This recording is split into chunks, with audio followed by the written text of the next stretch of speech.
Baik. Sudah 11 bulan saya nggak punya kerjaan tetap. Nafkah yang saya berikan ke istri sangat minim sekali. Keluarga istri meminta saya untuk pisah. Akhir-akhir ini istri juga sudah tidak tahan. Istri saya bekerja.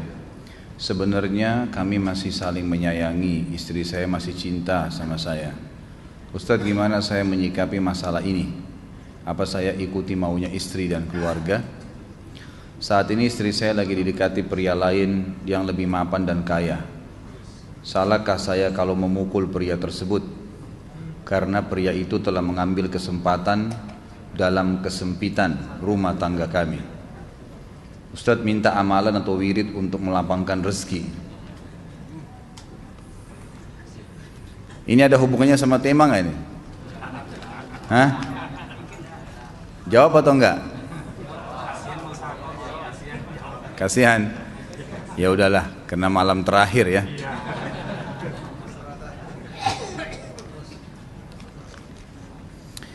Yang pertama sekali, saya menyarankan Anda saran dari laki-laki ke laki-laki.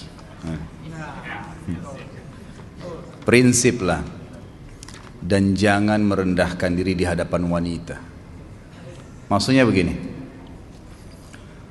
pada saat seorang wanita yang menjadi istri Anda membutuhkan Anda, tunjukkan kebutuhan kita 1000 kali daripada dia. Dia sayang, dia perhatikan, dia siap berkorban. Kita harus 1000 kali lebih hebat daripada itu. Laki-laki memang penaung. Tapi kapan dibalik? Kalau saya pribadi, kapan dia tidak butuhkan, menunjukkan kebutuhan, saya 1000 kali tidak butuh sama dia. Untuk apa Anda merendahkan diri di depan seorang wanita yang kalau memang dia tidak bisa menjadi seorang istri? Karena kapan wanita sudah menyombongkan diri di hadapan laki-laki, tidak akan ada wibawa sama sekali. Ini poin dulu dalam pembukaan. Dan selalu saya sarankan siapapun ikhwah yang minta saran saya dalam masalah rumah tangga, yang paling pertama ini saya ucapkan, saya bukan menyuruh Anda menjadi keras, bukan. Tapi saya mengajak Anda untuk punya prinsip dalam hidup. Wibawa, pemimpin rumah tangga. Dibutuhkan kita butuh, tidak dibutuhkan ya sudah. Masih banyak gantinya. Dia mau ganti laki-laki lain, silahkan, ahlan wa sahlan, silahkan. Allah akan gantikan penggantinya yang lebih baik. Dan itu harus bisa kita punya prinsip. Memang begitu. Kalau ini kita terapkan dalam kehidupan kita, kita akan sangat mudah hidup. Terkadang subhanallah ada pengorbanan berat. Berpisah dengan meninggal, berpisah karena masalah dosa yang dilakukan oleh pasangan kita, jelas haram. Kalau ada seorang istri hanya karena masalah suaminya kekurangan ekonomi mau berhubungan sama laki-laki lain, wanita apa ini? Cinta itu pengorbanan, kasih sayang, bukan hanya pada saat mampu kemudian disayang, pada saat tidak mampu kemudian ditinggal. Subhanallah. Hati-hati, hukum Allah subhanahu wa ta'ala berlaku. Akhwat yang jadi istri, ikhwah yang jadi suami harus tahu pasangan kita itu punya Tuhan sebagaimana kita punya Tuhan yang sama. Dan Allah itu maha adil. Memang dalam kehidupan kita ada naik turunnya. Dan makna cinta adalah pengorbanan. Itu sebenarnya. Kalau hanya kita kantongnya lagi penuh kemudian disuka sama istri, pada saat lagi tipis, lagi masalah kemudian dia mau berhubungan sama laki-laki lain, na'udzubillah min dzalik. Wanita apa ini? Kalau saya tidak naungin. Kalau saya nggak naungin. Kamu mau sama dia silahkan, ahlan sahlan, silahkan jalan.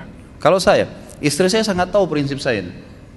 Kalau kamu merasa ada laki-laki lain yang kamu anggap baik, atau kamu mau ingin memasukkan pendapat keluargamu dalam rumah tangga saya sehingga kedudukan saya sebagai suami tidak didengar lagi, silakan pilih keluarga kamu. Tidak ada masalah. Jadi jangan jadikan sebagai beban. Oh, nanti kalau pisah saya hidupnya bagaimana? Saya melarat. Ini kenapa ini? Saya mati kalau nggak sama dia, ya mati bener nanti. Gila kalau nggak nikah sama dia, gila kalau siapa ini? Ini kenapa ini? Keluar dari bingkai hidup itu. Seorang muslim itu hidupnya mulia. Dia dihormatin, dia menghormatin. Dia dihina, tinggalkan. Allah SWT tidak menyuruh kita menghinakan diri, tidak boleh.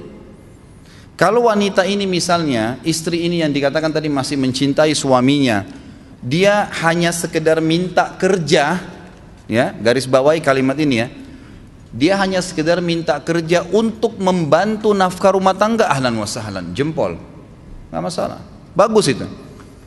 Sampai suaminya mapan, itu baik. Tapi dalam kondisi masih status istri punya hubungan sama laki-laki lain, naudzubillah min dzalik. Mana ghirah, mana kecemburuan positif yang telah Allah pelihara dalam diri kita, nggak boleh. Pada saat seorang sahabat pulang ke rumahnya mendapatkan istrinya selingkuh dengan laki-laki lain, tidak disebutkan apakah berhubungan biologis atau tidak, tapi yang jelas sahabat ini sampai kaget masuk ke rumahnya temukan ada laki-laki lain. Dia bingung mau lakukan apa. Dia pergi ke Nabi SAW lalu berkata, ya Rasulullah, saya pulang rumah istri saya lagi sama laki-laki lain. Maksudnya dia pandu saya harus buat apa nih? Apa yang terjadi? Subhanallah, Sa'ad radhiyallahu anhu sahabat Nabi mulia menghenuskan pedang mengatakan, ya Rasulullah, kalau terjadi pada rumah tangga saya akan penggal dua-duanya. Dua-duanya saya penggal nih. Tapi di sini ulama bilang saat ingin menghukum kalau terjadi pada keluarganya dengan penggal ini, bukan maksudnya dia menghukum secara individu, maksudnya saya ingin terapkan hukumnya Allah, dirajam, dibunuh karena mereka sudah menikah dan berzina. Hukum Allah terapkan, kemuliaan agama harus ada. Harus begitu.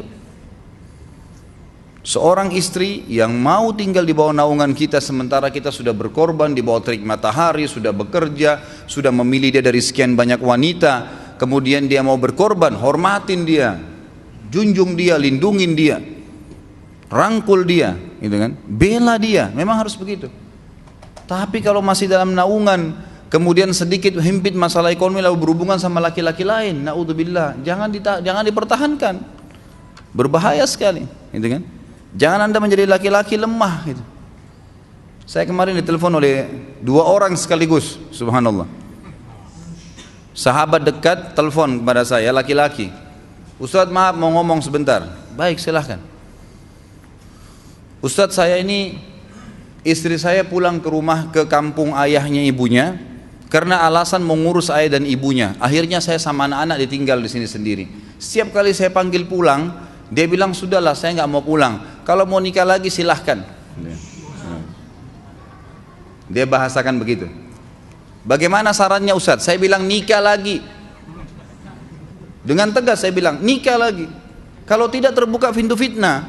Perempuan itu kenapa harus pilih orang tuanya? Tidak boleh secara syar'i. Nggak boleh. Sudah menerima akad nikahnya seorang laki-laki, laki-laki itu yang dinomorsatukan di atas ayahnya, nggak ada alasan.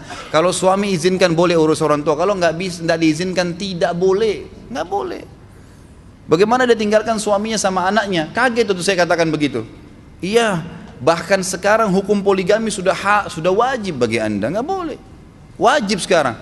Ini ragu mau melangkah seakan-akan poligami itu dosa. Padahal dia ditinggal oleh istrinya. Bagaimana bisa ini? Ada laki-laki seperti ini nggak punya prinsip, harus melangkah. Dia sudah dapat jawaban saya dikasih. Ini Ustadz teman saya juga mau bicara, masalahnya sama lagi. Ustadz istri saya tinggalkan saya, Ustadz kayak mau menangis. Sebentar, jangan pakai nangis laki-laki. Apa ini cengeng? Ditinggal wanita nangis, subhanallah. Orang nangis itu ditinggal meninggal Rasulullah SAW, ketinggalan sholat subuh berjamaah, itu nangis. Nggak jadi jihad, nah itu nangis. Ditinggal perempuan nangis, la ilaha illallah.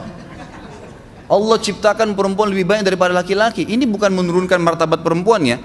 Artinya harus seorang pemimpin itu punya wibawa. Nggak bisa, kalau nggak akan dianggap remeh nanti. Istri itu dinaungin, dilindungin, dididik, diberikan haknya ia.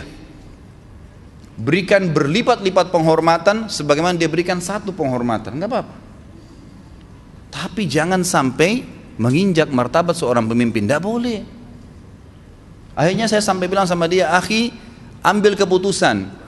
Kamu mau balik sama saya berumah tangga di sini, atau kamu pilih rumah orang tua kamu? Oh saya pilih orang tua saya, baik saya ceraikan kamu sekarang. Assalamualaikum, tutup telepon, selesai. Jangan lama-lama.